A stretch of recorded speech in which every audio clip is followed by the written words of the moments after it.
Hello students, welcome to all my channel. You are watching Krishna commerce classes with me, यानी Krishna sir के साथ। आज हम बात करते हैं source of business chapter 7 BST का। इसके फर्स्ट पार्ट में हमने ऑनर फंड के बारे में डिस्कस किया था। अब बात करते हैं यहाँ पे हम बोरोड फंड के बारे में। बोरोड फंड मतलब जब एक पर्टिकुलर बिजनेसमैन, देखिए कोई भी अपना पैसा कंप्लीटली लगा कोई बिजनेस नहीं कर सकता, उसे कहीं ना कहीं से उधार लेना होता है, तो उस उधार पैसे को हम बोरोड फंड बोलते हैं।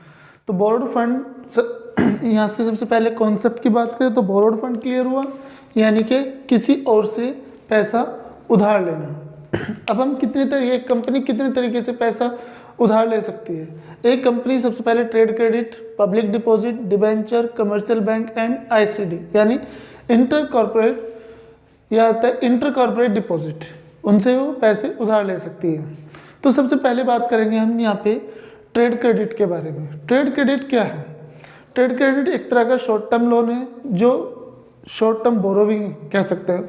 एक तरह की शॉर्ट टर्म बोरोविंग होती है जो कि एक बिजनेसमैन किससे लेता है? अपने सप्लायर से। यानी कि अगर उसका सप्लायर अलाउ कर देता है कोई क्रेडिट अमाउंट, यानी उधार गुड्स को सप्लाई कर सकता हो, तो उसे हम बोलते हैं ट्रेड क्रेडिट। ट्रेड क्रेडिट में एक सप्लायर एक प्रोड्यूसर को raw material, for example raw material उधार दे सकता है, ताकि एक जो प्रोड्यूसर है वो अपना वर्क कंटिन्यू कर सके।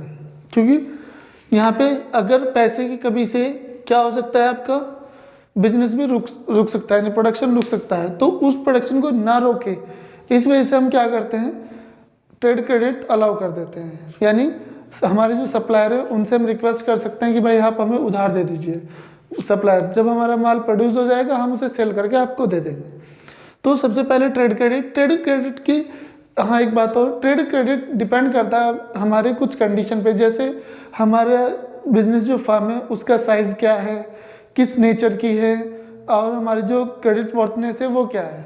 साइज से मतलब अगर हम एक बड़ी कंपनी चला रहे हैं तो वहाँ पे हमें ज़्यादा पैसे की ज़रूरत होती है।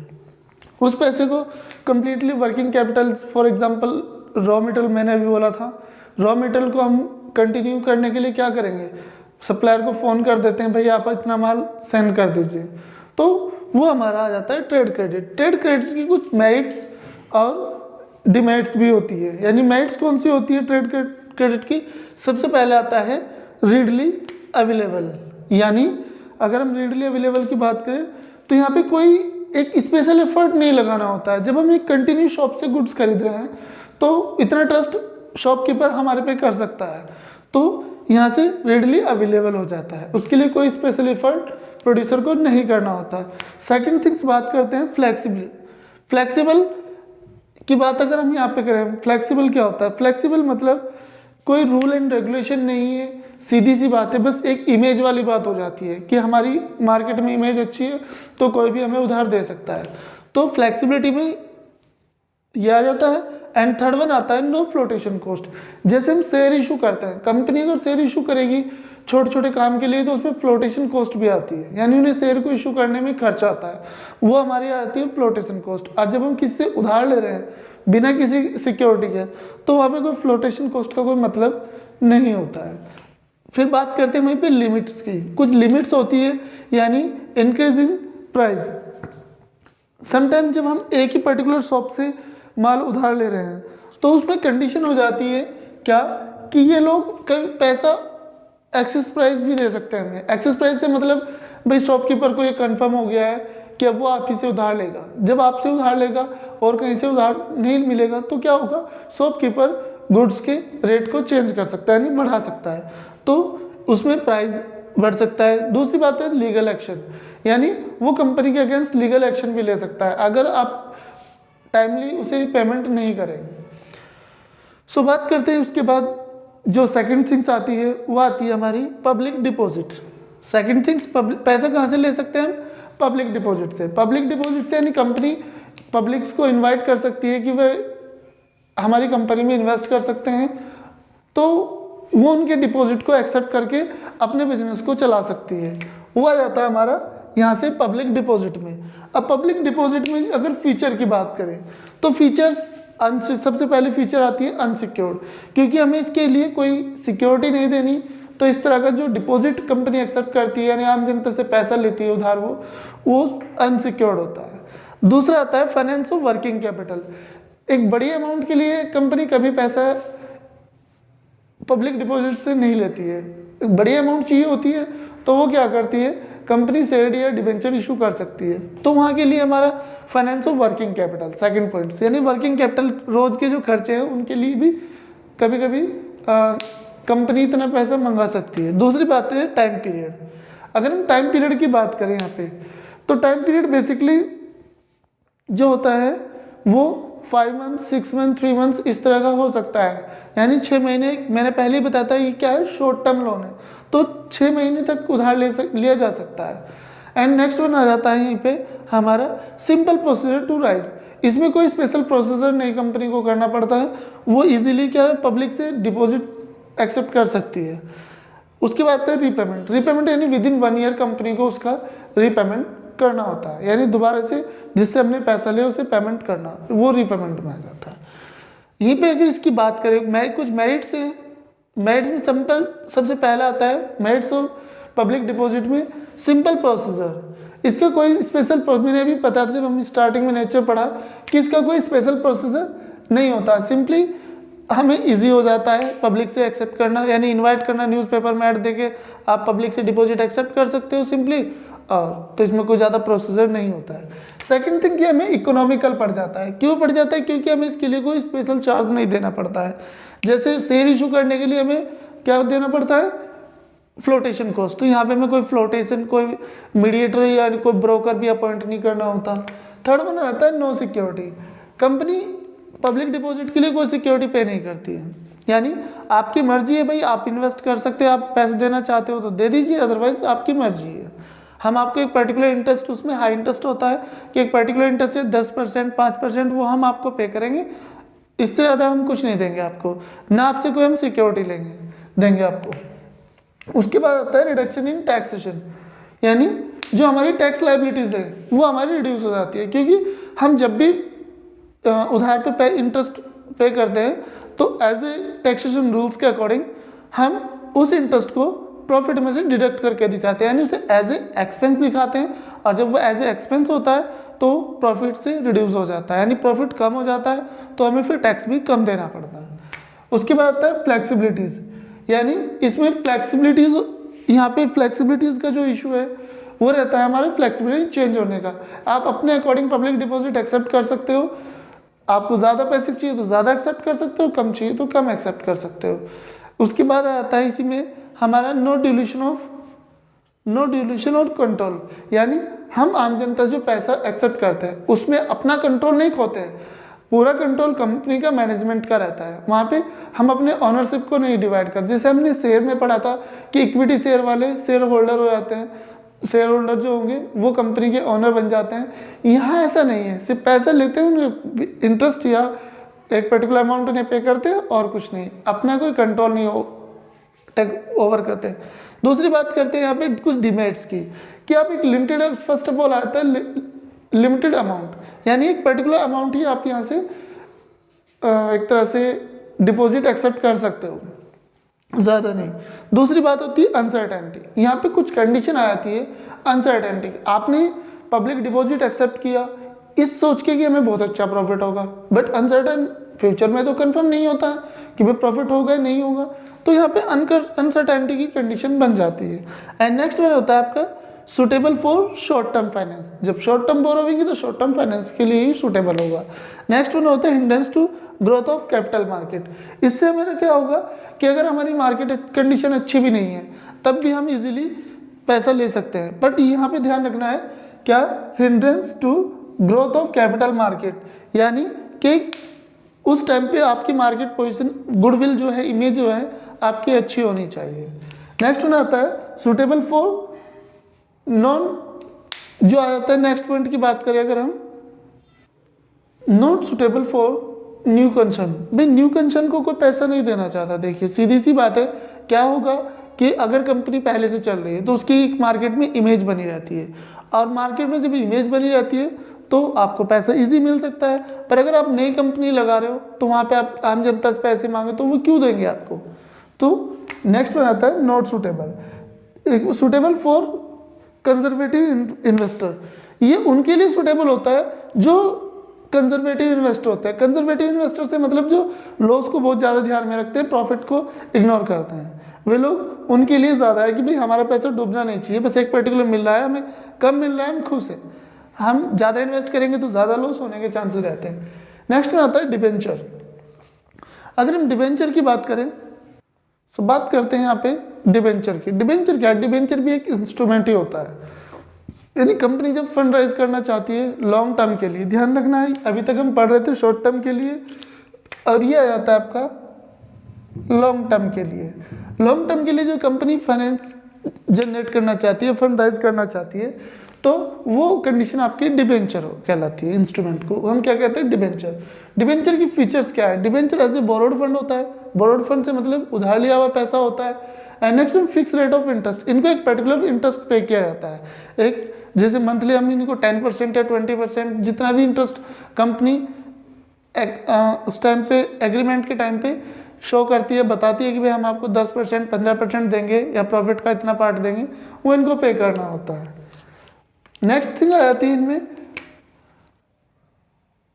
इंटरेस्ट पेमेंट, यानी इनका पेमेंट इंटरेस्ट का कंपलसरी होता है। एक पीरियड के बाद में हमें मंथली या ट्रिमेस्टर पे जो भी अकॉर्डिंग प्रोसीजर होगा उसी के अकॉर्डिंग हमें इनको पे करना ही करना होता है। नेक्स्ट होता है सिक्योरिटी। इनके लिए कंपनी जो है वो बॉन्ड रहती है। यहाँ पे कंपनी क्या करती है, कभी कभी कंडीशन रख देती है कि उनका एसेट्स पे जो है वो सिक्योरिटी रहेगी। तो यहाँ पे कंपनी की जो अगर debenture in case of wind up होता है तो हमें सबसे पहले इनको पे करना होता है। नेक्स्ट थिंग बात करें रिडीमेबल। रिडीमेबल से मतलब ये है कि कंपनी एक 5 साल 10 साल 15 साल के बाद इनको रिडीम करेगी। रिडीम करने से मतलब ये रीपेमेंट करेगी, इनका जो उधार पैसा लिया है हमने उसे पे करेगी, वो आ जाता है हमारा रिडीमेबल।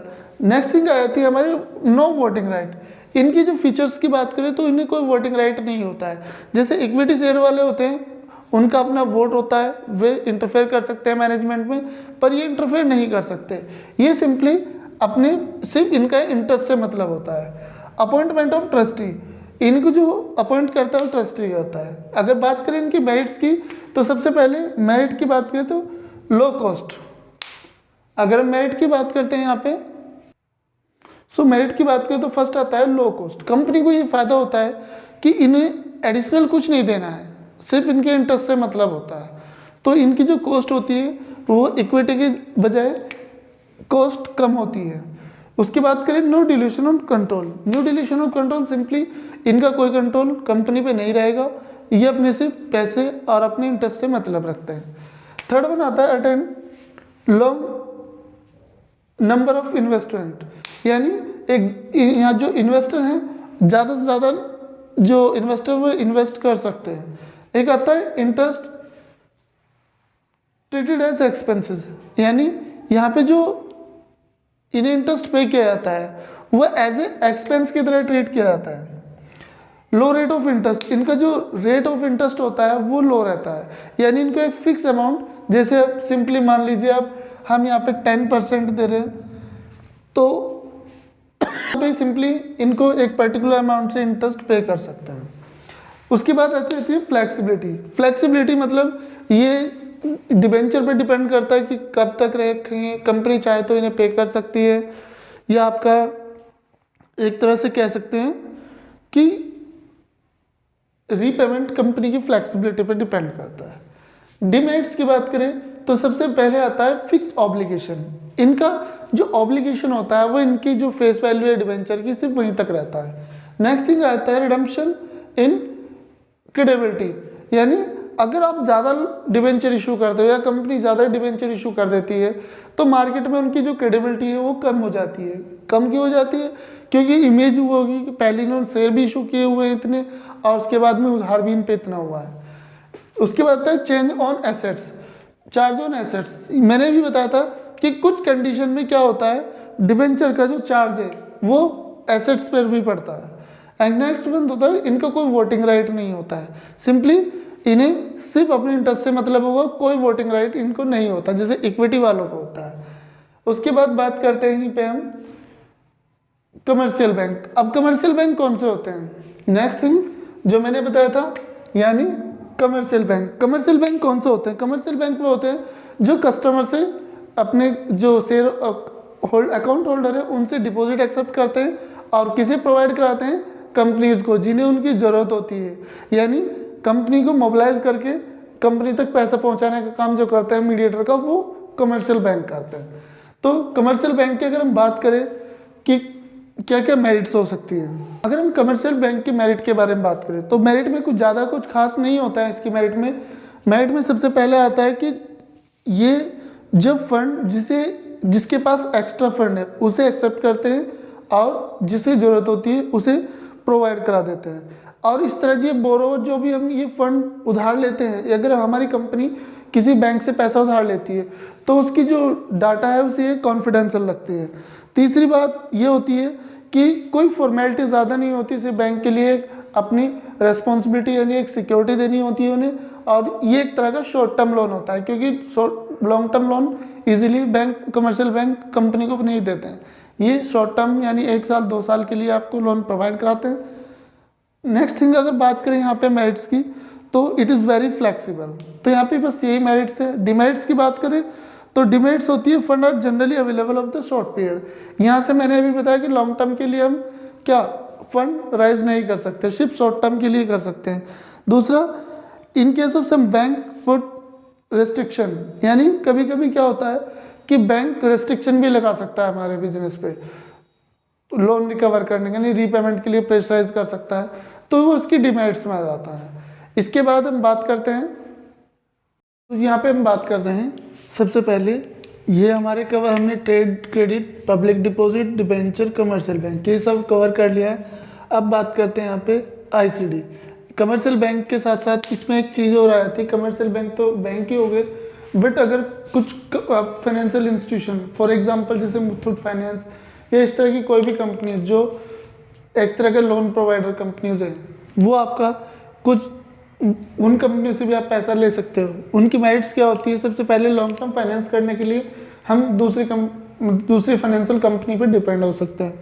मैनेजरियल एडवाइस, ये लोग क्या करते हैं, ये आपको लोन देने के साथ साथ आपको एडवाइस भी देते हैं कि अगर आपको इन्वेस्टमेंट किस तरह से करनी है, किस चीज़ में करनी है, उस तरह के मतलब उसके पॉजिटिव नेगेटिव इम्पैक्ट आपको बता सकते हैं। मीडियम एंड लॉन्ग टर्म, यहाँ पे देखिए शॉर्ट टर्म की बात नहीं, मीडियम एंड लॉन्ग टर्म दोनों तरीके से लोन हम इनसे ले सकते हैं। सब्सक्राइब ऑफ सिक्योरिटी, ये आपके उसी तरह से वर्क करती है जैसे आप सिक्योरिटी आपका जैसे डिबेंचर इशू कर लॉन्ग टर्म कोई भी सिक्योरिटी इशू करते हैं, तो अंडर राइटर्स एंड गारंटी आपको जो लोन देती है उसके लोन के लिए पर्टिकुलर गारंटी लेते हैं।